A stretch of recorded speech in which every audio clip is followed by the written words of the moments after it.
আপনি স্বয়ং ঠাকুরের সন্তান, আপনি আচার্য হননি কেন দাদা? আপনি ঠাকুরের স্বয়ং সন্তান, একমাত্র সন্তান, এখনো জীবিত আছেন, আপনি আচার্য হননি কেন? কি জানি আমি তোমার কে হই আমি জানি না। আমি তোমার অন্তরের একান্ত আপনজন হলেই খুশি হব। যদি তুমি আচার্য বলে খুশি হও, আমার আচার্য শাস্ত্রে তোমার কাছে আপত্তি নেই।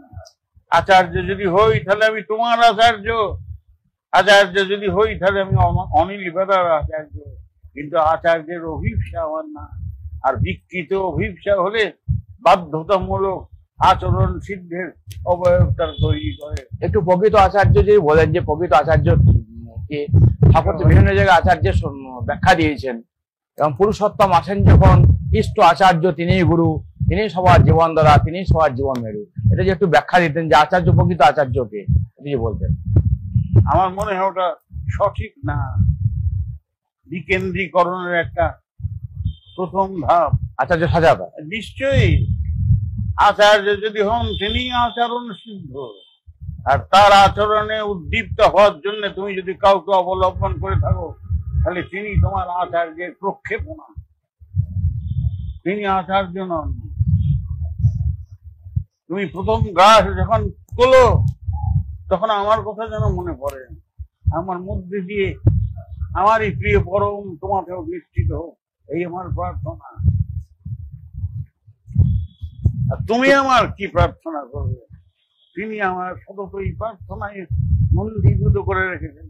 সেই জন্য তুমি সার্থক হও, তুমি দৃপ্ত হও, তুমি আত্মতুষ্টিতে ভরপুর হয়ে এই রূপ পরম পিতার সৃষ্টি রূপ রস গন্ধকে অনুভব করো।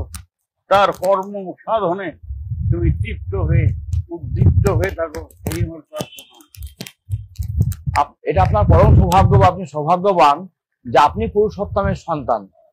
আপনার বাবা ইউনিভার্সাল ফাদার, আপনি তার অরুজাত সন্তান হতে পারেন, কিন্তু আপনার বাবা ইউনিভার্সাল ফাদার, আপনি একটু আগেও বললেন, তাই তিনি পুরুষোত্তম। তা আপনার বাবার এই কাজ, কোনো ভক্ত আপনার বাবার সঙ্গে যে অ্যাডিয়ার্ড হয়, অ্যাটাচড হয়, আনটটারিং লাভ থাকে আপনার বাবার প্রতি,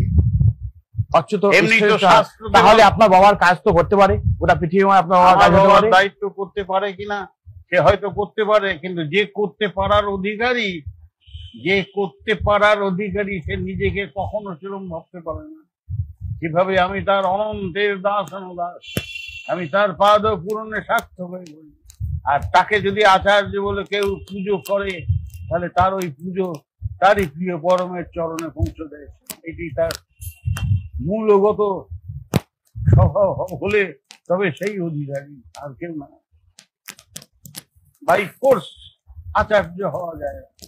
আর এমনি তো শাস্ত্রতে বলে তোমার পঞ্চ পিতা, যে তোমার জন্মদাতা, শিক্ষাদাতা, দীক্ষাদাতা, সবাই তোমার পিতা, কিন্তু সেটা আলাদা। আর আচার্য মানে আচরণ সিদ্ধ, তোমাকে তাতে সংযুক্ত করার যা কিছু পার্থিব লোজমা তার কাছ থেকে তুমি পেতে পারো, তাতে তুমি ধন্য হবে। কার প্রতি? সেই আচার্যের প্রতি, যার সঙ্গে তিনি তোমাকে যুক্ত করে দিন। সেটা হলে তাই হবে। আর ঠাকুরের ফটোর পাশে তুমি যদি তার ফটোটা করছে, এতটুকু খুশি হবে না, গালাগালি দিয়ে চলে আসবে। বাহ।